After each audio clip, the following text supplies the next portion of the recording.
People have got into what we call the spiral of doom. So you don't say anything at all because you're afraid of the impact. So you squash it down, you don't say anything, and then finally you can't take it anymore. So you speak up and you let them have it. And you let them have it in the worst way possible, with the worst language possible, with the worst body language possible. And guess what? They don't react well. So now you've got proof that speaking up is dangerous. So you don't speak up anymore, you go speechless again. And that's the spiral of doom.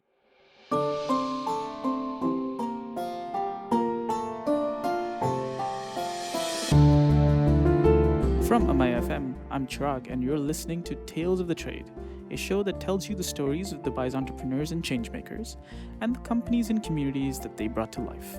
Now, a few weeks ago, we had a milestone of our own. We held our first show in front of a live audience.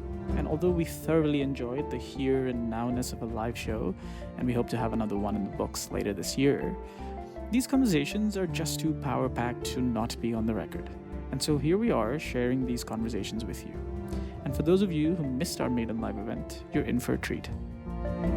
I sat down with Dawn Metcalfe, the founder of PDSi, a Dubai-based corporate training, advisory, and coaching company, which she founded in 2010. She's also the author of 2 books, Managing the Matrix and the Heart Talk Handbook, which acts as a foundation for her extremely popular Heart Talk program. Dawn's tale is one that brought to light the power of networking, but with a healthy side serving of humor and some straight talk. So pull up a chair and join our conversation. Now, before she came to Dubai, Dawn's journey spanned several countries, growing up in Ireland and the UK, and then working in Japan. But at some point, she decided she wanted to move to China, thanks to Chairman Mao. Because of the cult of personality, because of this idea that there's this one person who can get almost 1 billion people to do things. And how on earth did he do that? And he did make them do almost everything. The only thing that Mao didn't manage to make the Chinese do was stop spitting, because nobody's ever been able to do that. So Dawn walked over to the offices of the VSO, the Voluntary Service Overseas, an organization in the UK similar to the Peace Corps. I knocked on the door and said, hello, I'd like to go to the middle of nowhere in China, please, and I'd like to go all by myself. And I've already had 3 years experience teaching and working in Japan. And they said, yeah, all right, idiot. Sign this piece of paper now before you change your mind. So I ended up going to a place called Gansu, which is north of China, right on the desert, about 14 hours north of Xi'an. I was the 3rd foreigner in the history of the world to live in this city, a town of 1 million people. I was the first female foreigner in the history of the world to live in this city, and I was the only foreigner for 14 hours in any direction, the only person who wasn't Chinese. But it was quite something. I was there when NATO bombed the Chinese embassy in Belgrade, and the Chinese got very, very upset. Which they took out on you? Not deliberately. So if you were in the West, if you were in Beijing or Shanghai, there were embassies and consulates. So that's where the demonstrations were. And as you moved further westward, there was KFC and McDonald's, and that's where the demonstrations were. But when you got to where I lived, there was nothing, absolutely nothing. I was the foreign thing. So there were 5,000 very angry Chinese people outside my apartment shouting down with NATO, with placards and the whole thing, with the red headbands, and me sitting inside thinking, this is dodgy. This is quite dodgy. And of course, it's pre-internet. So, I mean, the internet existed, but not widely.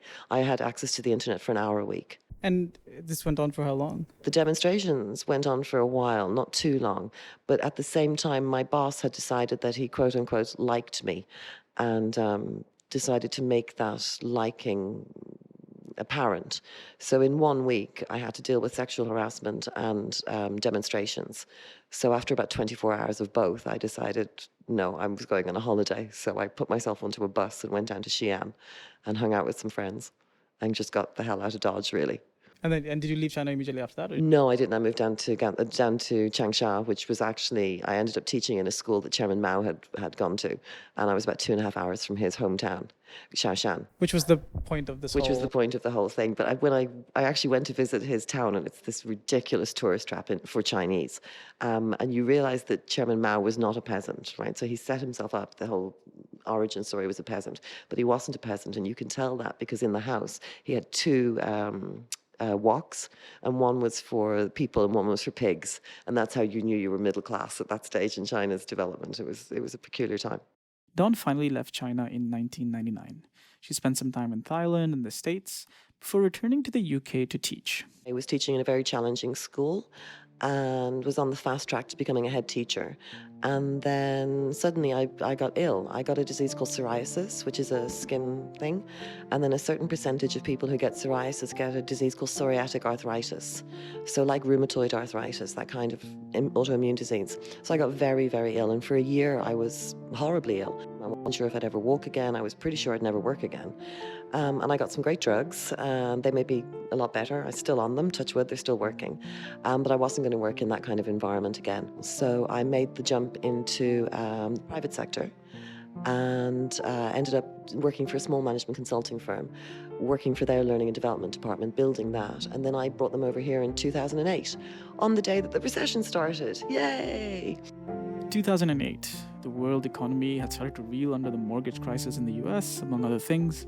In fact, I'd returned to Dubai just a year before that, and the news was filled with institutions like AIG and Bear Stearns and Fannie Mae falling apart. Dubai, being the international hub that it is, was not immune. And I was so naive that I believed that when everybody said, oh, my business is doing fine, that they meant it. So I couldn't work out why my business was so awful.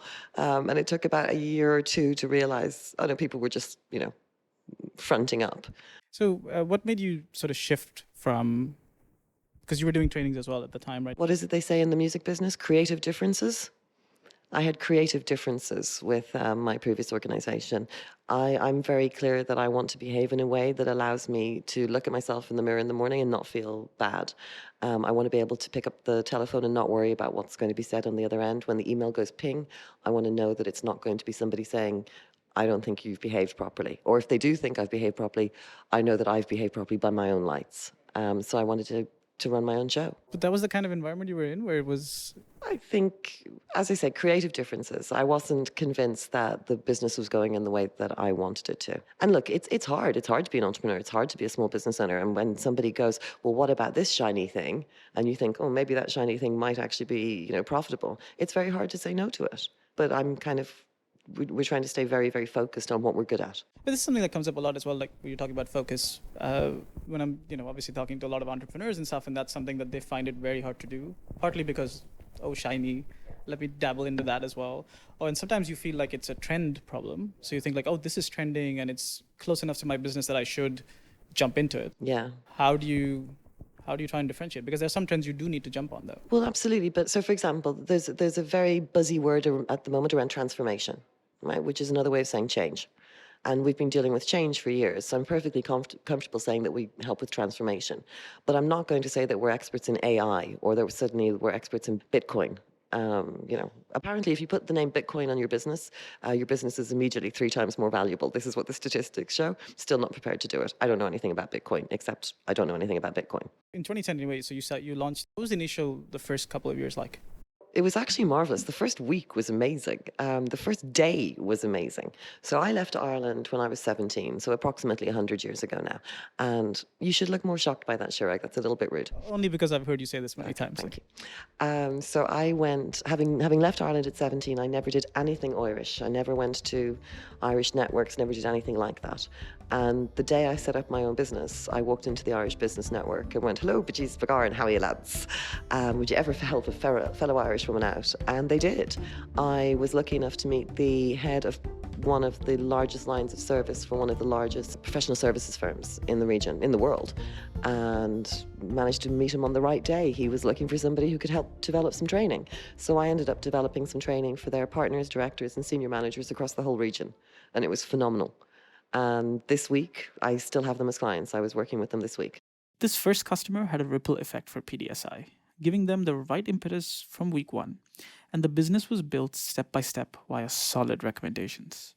But as with any business, there are pain points and challenges. And Dawn has her own entrepreneurial way of dealing with them. I had a day 3.5 weeks ago where I wanted to shut down the business and be done with the whole lot of you. By which I mean people. Like, I just, no, enough now. It was a really bad day. 3 or 4 or 5 different things happened and they all coalesced at the same time and it was miserable. And I went to bed for the weekend. which is my go-to. I know you're supposed to say that you go running or that you do yoga or that you reflect on all the good things. I didn't. I went to bed for the weekend. I had a long bath and I went to bed for the weekend. I can't imagine that was the only bad time you had. I'm sure there were many over the course of nearly 10 years now, Yeah, right? few as bad as that one. The only other one that I can think of that was as bad, I went to bed for the weekend. No, I called my dad and then I went to bed for the weekend. And by the way, when I woke up on the Sunday, the client who had made it a disaster had fixed the problem. So sometimes going to bed for the weekend is the answer. I mean, I'm sorry, but what you're telling us now is that the solution to problems in entrepreneurship is like just hide until the problem goes well, away. I mean, no, but sometimes it is just accept there's nothing you can do right now and just give yourself a break. You know, go and read Terry Pratchett in the bath. I might be oversharing right now, but that's exactly what I did. There's some stuff you can do and there's some stuff you can't. And there's stuff that you can do right now and there's stuff that has to wait. My diary is like my calendar, my online calendar. That's where everything goes. Any idea I have, anything that needs to be done, it goes in there. And if it can't be done this week, it just gets moved. But it will always get done eventually. But you never know what's going to come up. You know, I think right now that next Sunday and Monday are going to be days where I sit down and I get things done. If a client calls tomorrow, that might change. So the stuff that is a priority right now might change. I'm very pragmatic. I'll leave that for the audience to decide. I'm not making any judgments today.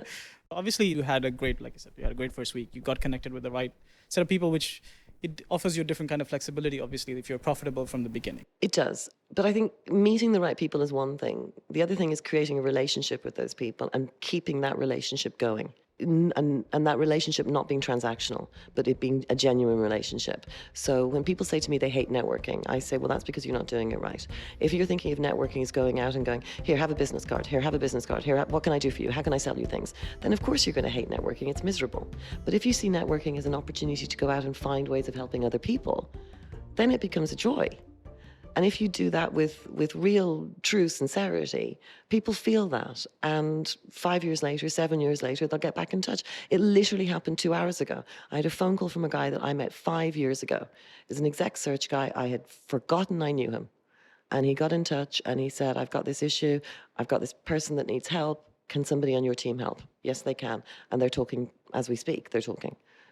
So those relationships, I think, are important. When you hit the point pretty well, which is you said, you know, you invest in it and 5 years later you'll see results. I don't think people have the patience to wait 5 years anymore. I don't know what to tell you. Sometimes it takes that long. We brought Hard Talk to the market and it's going great. It's going really well. Is it going as well as I would like it to? No, of course not. You know, ideally we would have taken over the world by now.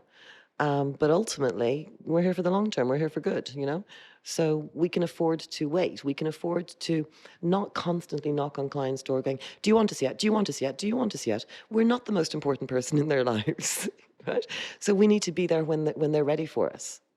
They need to remember that we exist, which is, you know, why we stay in touch and why we try and help. But ultimately, you can't force people to sign up. You can't force people to put their hands in their pockets. It has to be the right time for them as well as you.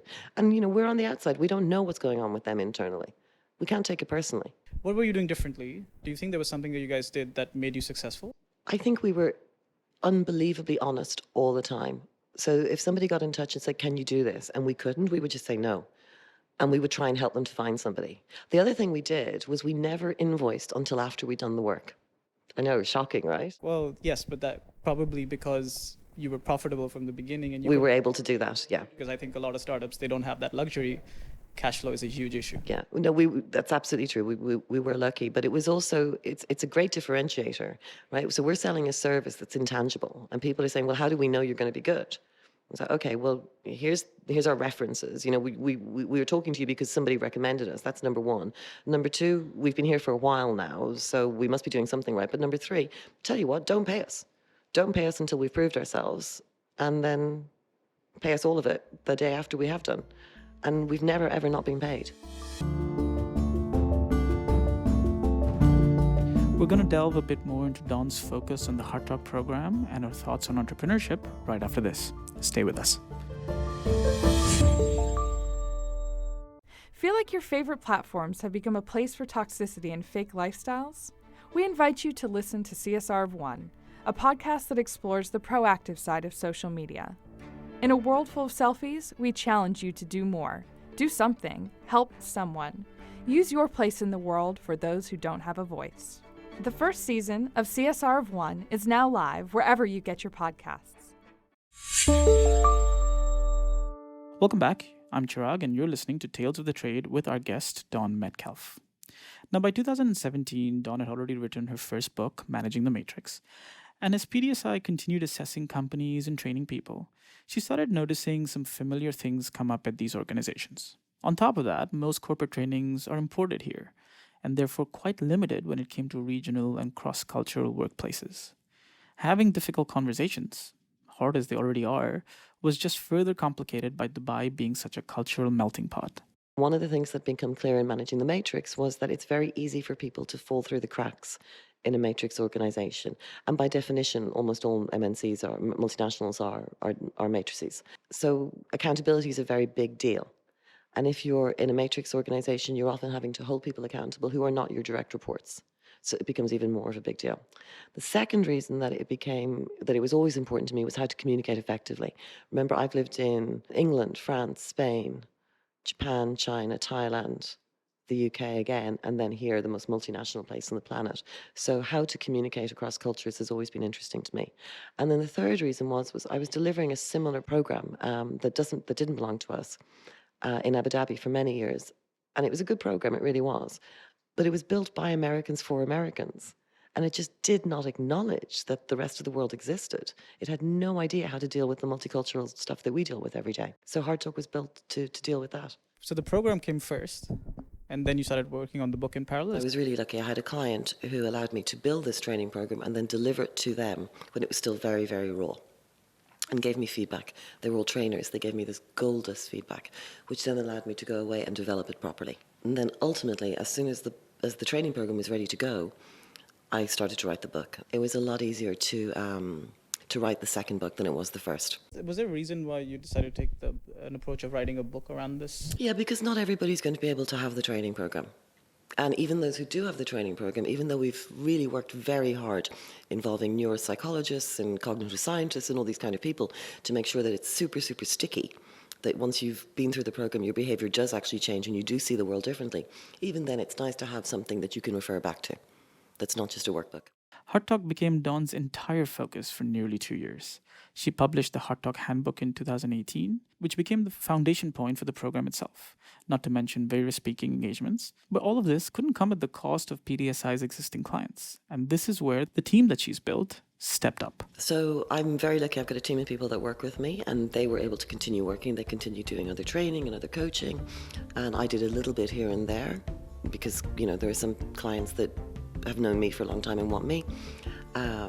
Although it was, even then, I would talk to people and they'd say, oh no, we want you as a coach, not your people. And it's like, no, you really don't. Because right now I have a hammer and everything looks like a nail. So whatever you think you want to talk about, we are going to end up having to talk about difficult conversations because that's the only thing I have in my head at the moment.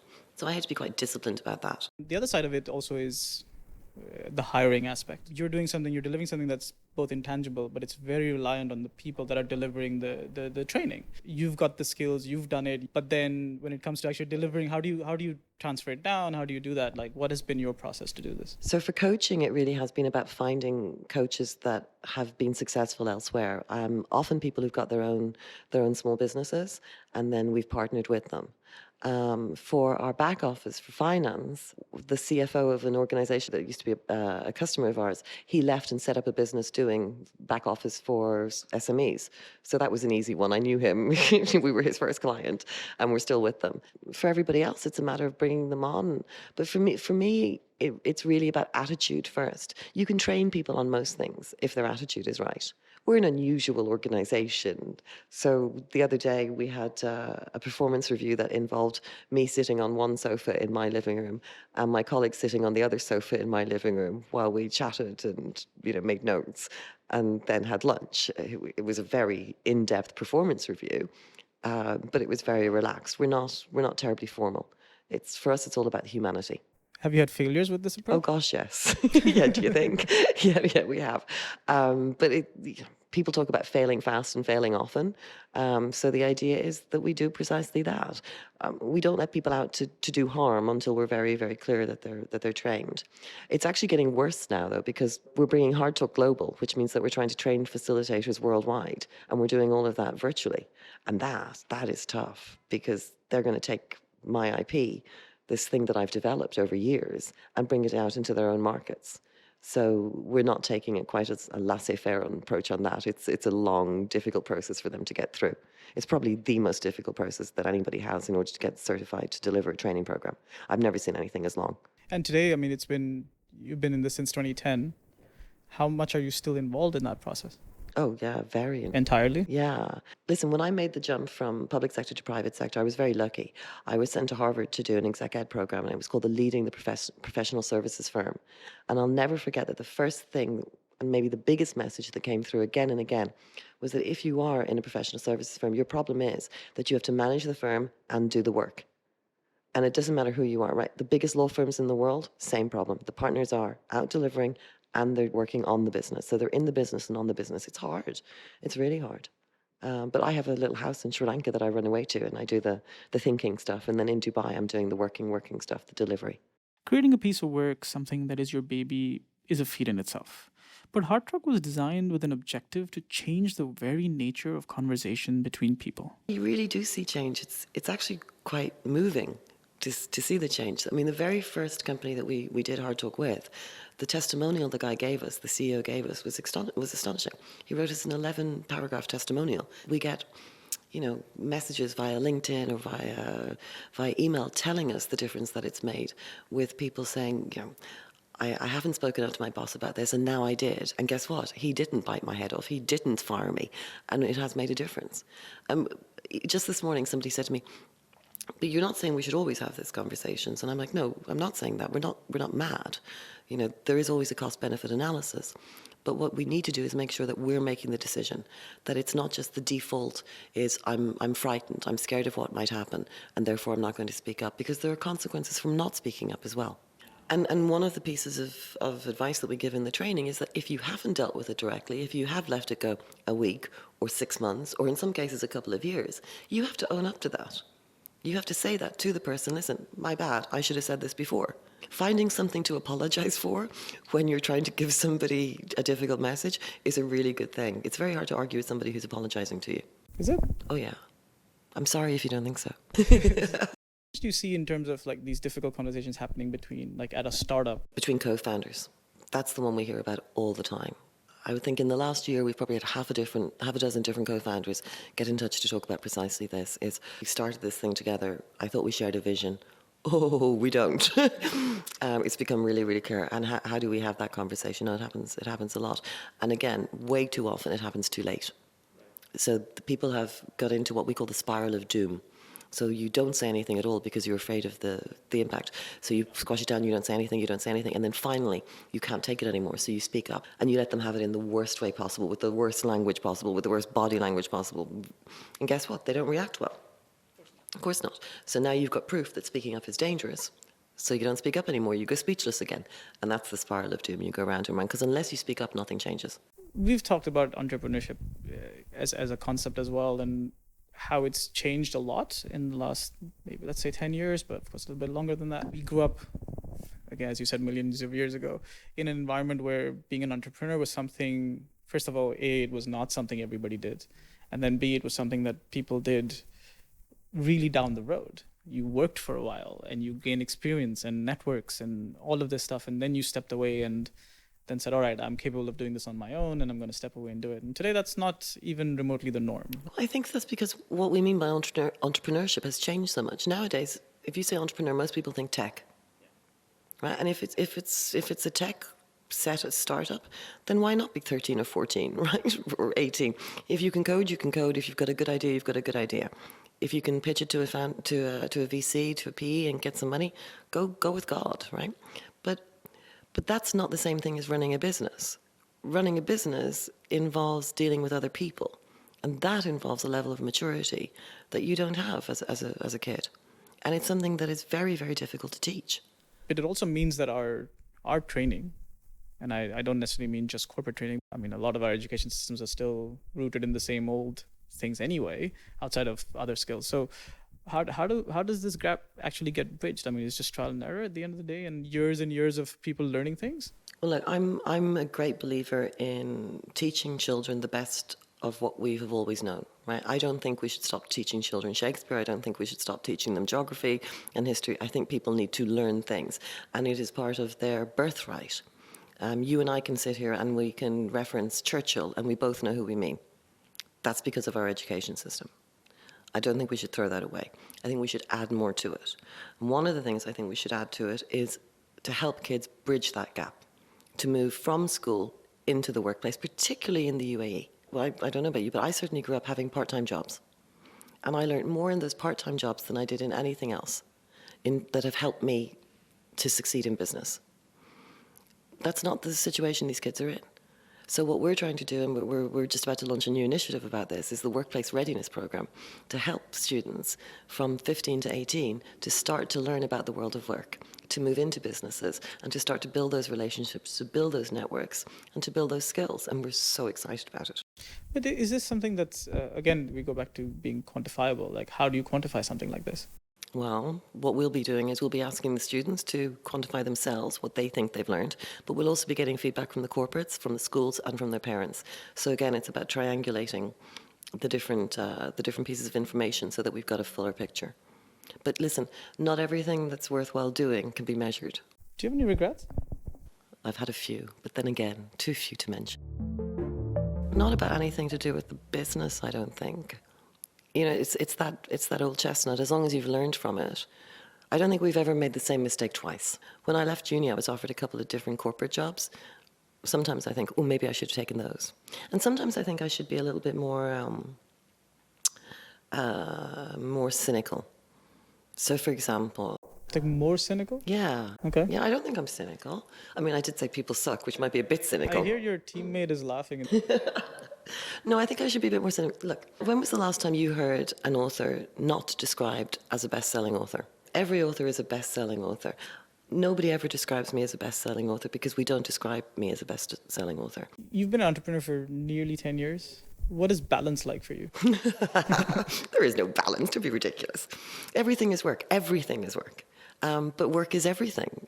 I do this because I love it. It doesn't hurt. And when it does hurt, I go to bed. I have a house in Sri Lanka.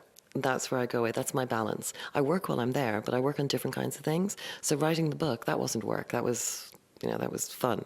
No, everything is fun. Most of the people that I know are business contacts, but there's still people that I go out and I have coffee with, and I see them in the evenings, and they're friends as well. It's not a balance. It's an integration. I talked to my parents yesterday. Within 5 minutes, I was talking to them about work. I guess as long as it doesn't bother you. No. I mean, it might not be fun for the people around me, but I'm interested in lots of different things, but I can do them all at the same time. Everything is grist to the mill. Everything is information. Everything can be used either in work or in fun. And work is fun for me. I wouldn't do it if it wasn't. PDSi's first public program focused on teenagers in the workplace took place on June 1st, and they plan to address more public-facing programs over the course of the year. That's all we have for you from our first live episode. We'll be sharing more details about our special summer season next week, so stay tuned. You've been listening to Tales of the Trade from Amaya FM with me, Chirag Desai. Our producer is Gaia. Our intern is Abhishek Venkatasubramanian. Original music for this show was composed by Rainer Erlings. A special thanks to Dana Al-Sadek and In5 for their support. You can subscribe to this show wherever you get your podcasts, including Apple Podcasts and Google Podcasts, as well as streaming apps like Ngami and Spotify. You can also find us on Instagram for more updates.